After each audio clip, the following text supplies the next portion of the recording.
All right, so this is the first of 3 videos that we're going to put out here for you. And this is what I'm considering my Paths to Progress series. There's going to be 3 videos in a row here. All of them are going to be about how we get better on the instrument and the ways that we can do that. This video is going to be kind of an overview of the process. And then the next 2 videos, one of them is going to be making best use of your time with a guitar instructor or a class situation. And then the third video is going to be things that you can do on your own actually to become a self-instructor and some tips and tactics and whatnot to make really good use of that time.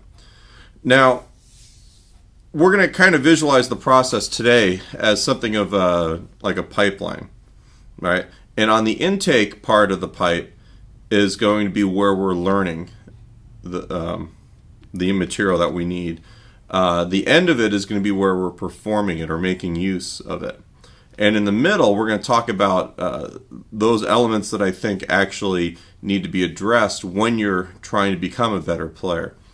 Now, the ways that you can learn from videos, books, guitar teachers, classes, other people that you play with, a mentoring situation or whatnot.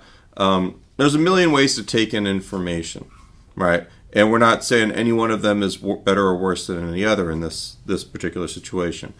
The outtake part of it is, you want to be able to make music. That's why we pick up any instrument, is the actual process of making music is something that we enjoy. We all have our own personal reasons for that.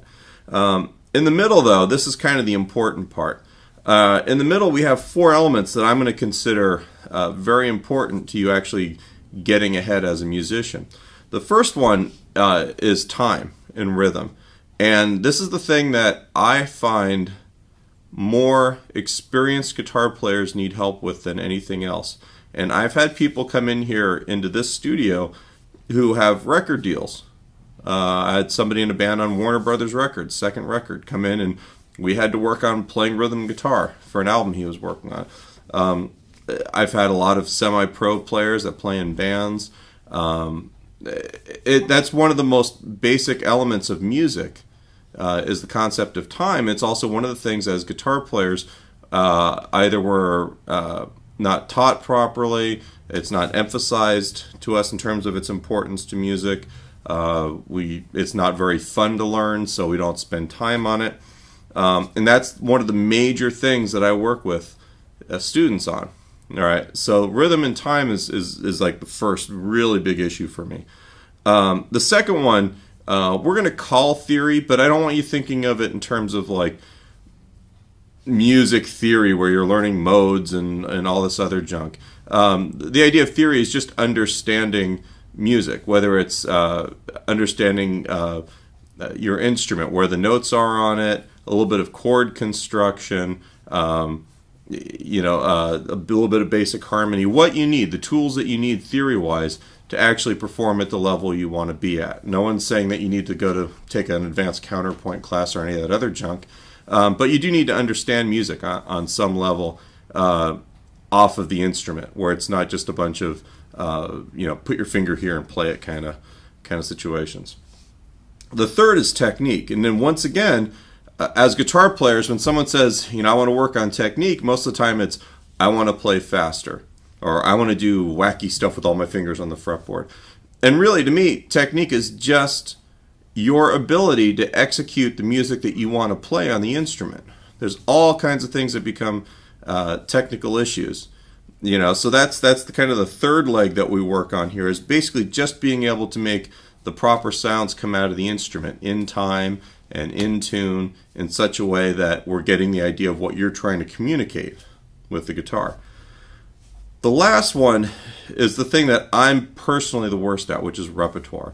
It's having some music to play, because the first 3 segments of what we're talking about here, the time, the theory, the technique, those are all supposed to be means to an end, and the end should be music. All right? And in order to play music, or to get out the other end of this imaginary pipe we're talking about, you need to learn some songs. You need to actually take all that stuff you've learned and be able to play a bunch of music. And the more music that you have, the more times you go through the process, the more you're actually applying what you're learning and starting to own this material. You know, you can take guitar lessons forever. I've had students that have taken lessons for a very long time that don't play very well, and that's not something I'm real thrilled about. But almost in every one of those cases, it's because those people haven't applied what they've learned in the lessons to some actual music, whether it's playing in a band, playing solo stuff, or even just learning songs all the way through where they can play them by themselves. So if anything, with this video, what I'm hoping is to give you an idea of how I look at the process. You know, and this whole imaginary pipe idea where you've got the intake part of it, the processing that happens while it's in the pipeline, working on your time and your theory and your technique and your repertoire, and then the output section of it where we're actually using all of that stuff to make music is kind of it's nice to have a program of sorts or a way of organizing what you're working on in order to get some kind of results. Because I've been guilty of it myself, where you sit and you work on something mindlessly for hours and hours thinking, why aren't I getting better? And the reality is that there has to be some kind of a bigger plan, and you will progress. But if you just sit down and start playing a lot, all you're going to do is you're just going to beat the heck out of one little piece of music without any real direction. You know, and that's what we're trying to do, is give you a little bit of direction.